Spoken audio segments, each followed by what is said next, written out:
Hey everyone, this is John the Watch Concierge, and today I'm going to be doing a review of my Specht Sohne Tissot PRX homage.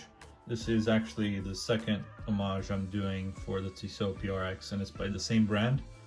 The first version that I did a review on, that was a 41mm case size, whereas this one is their newest version, which they downsized to 37mm, and there's also some other features that I'll explain that I think they have improved on. But before we go ahead and talk about the specs, I just wanted to show you the box that you get now with the Specht Sohne watches that you buy. So you get this nice little white box here with the logo and name, as well as a little cushion inside, and you get the guarantee card, which comes blank.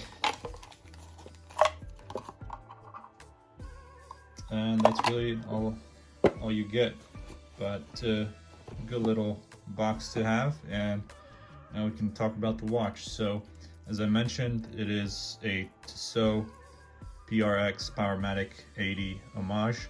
Of course, this one I believe they don't have in this color with this gold and green dial combination, so I think that's relatively innovative in a way from Specht Sohne here, even though it's a completely copied design. And yeah, it's 37mm, which I think is actually a better size than the 35mm that you get with the newer version Tissot PRX. They have two different versions, which is the 40mm and the 35. I think 35 is the smallest size I'll go for watch, but even then I would much rather have a 37mm case size. I think that's a better fit, because sometimes the 35 just looks a little bit too small, and even for someone like me who has around a 6.3 inch wrist, that's the 35 sometimes can look very small. So I think it maybe fits better with the vintage style watches, and they're smaller sizes for a lot of those watches, coming at 35 and sometimes even smaller, but 35 is my absolute limit. And it's got a case thickness here of 11mm, which is a good size as well, not too chunky or anything. And considering the style and the design of the case and how it's got this integrated bracelet, you don't want to have a size that's too big. So I think the 41mm can sometimes look a little bit too big on my wrist, but I think in general it still fits relatively well.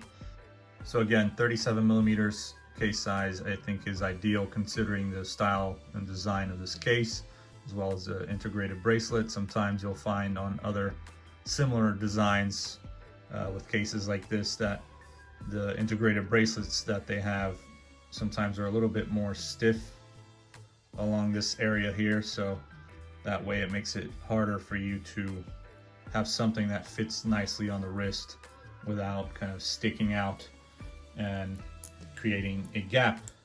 So as you can see here on my wrist, this doesn't create much of a gap in this area here, because the bracelets are, I guess, very bendable and you can wear it without a problem.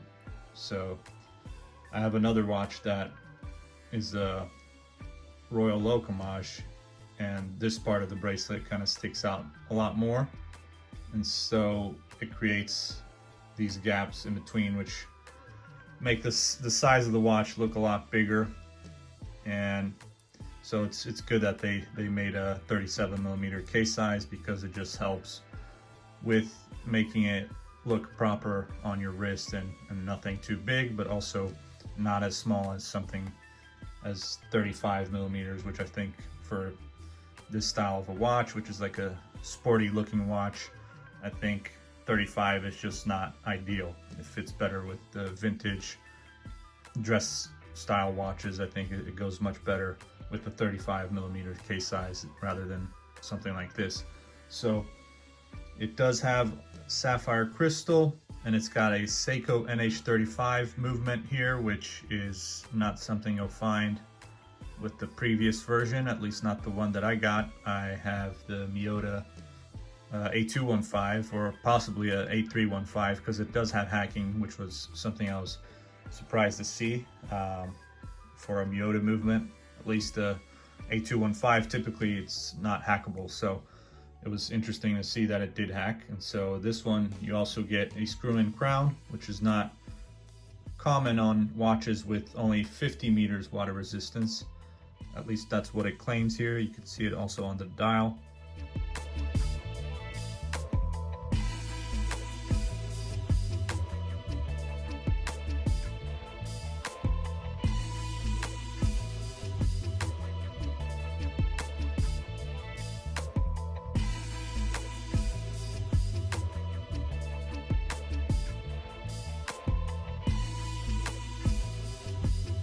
Usually you'll just find that with watches with 100 meters or more of water resistance that they have screw-in crowns. So here's the hacking function. And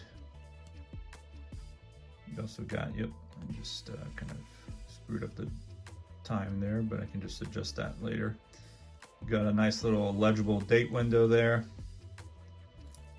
And yeah, easy to use the crown. It's a bigger crown than the one for the 41 millimeters case size version, which had a smaller crown, or at least in terms of how it looks. This one, it could be the same size crown, but due to the smaller case, it looks much better, it fits much better than the crown on the 41 millimeters version. The finishing is very well done.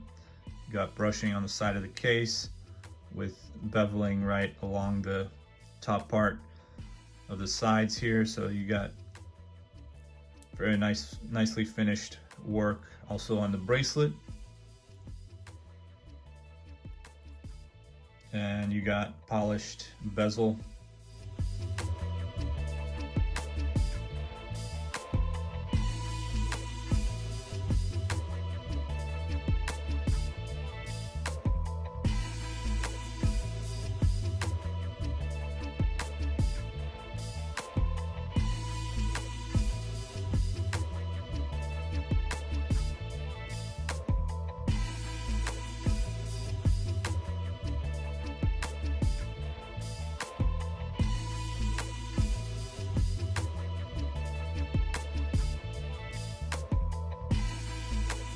Very nicely done watch. I think they definitely have made some improvements compared to their 41 millimeters version. Just looks so good in this color too. I think it's good that they dare to try new colors. I think this goes really well with the green, and the gold is just a great combination. It's colors that I really like, considering I'm Brazilian, so this is like the imperial golden green. And you got a screw-in case back as well with the display window there for you to take a look at the Seiko NH35, which is not really necessary considering there's no decoration and it's not the best looking movement, but that's what you get. And you got some lume also on the hands and on the indices. And I can try to see if my flashlight here is good enough for that. It's a little low on battery, so might not really light up this lume as well as I want to, but we can try. And you can just see this dial is really well done as well. I think might not, be as good as the Tissot PRX, but it sure does come really close to it. And everything is nicely applied and nicely aligned as well. And it's just a overall really well finished, well made watch for the price of about, I think, $100 or so. And I forgot to mention in the beginning of this video, I actually did get this for free. The only thing I paid for was the shipment. So I paid about $10 for them to ship it to me. They were good with collaborating with me and sending this in for free so I could do this review for you guys. So just wanted to let you know before I finish off this video. So just wanted to make it clear to you guys. But again, I still had to pay for shipping. So let's see here how the Lume works. You can see my flashlight. It's not the strongest right now, but we can take a look and see. So go ahead and turn this off, and so yeah, there you go. You can see a little bit of Lume there. It's actually quite good and lasts for a good bit. It's a decent Lume all around on the hands and on the indices there, so it looks pretty even to me. And it's quite strong, so it's much stronger than a lot of other budget-friendly watches at around $100 or less.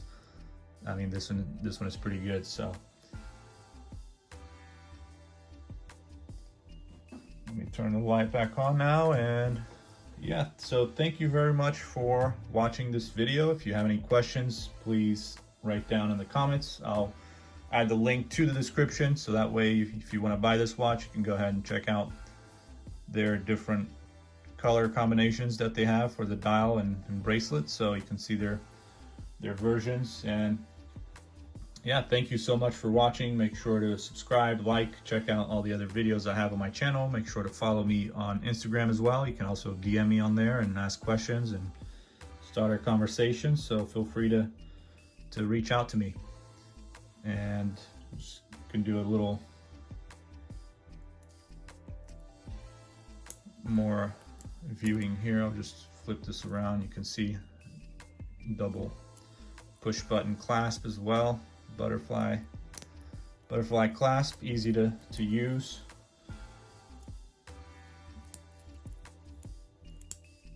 Oh, I just put it the wrong way, so I'll go ahead and give you another view of how this looks on the wrist. So really good size. Fits very well.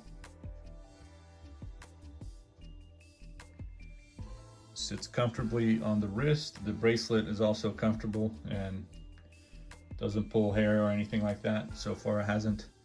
So it's good. But again, thanks, and I'll see you guys next time. Take care.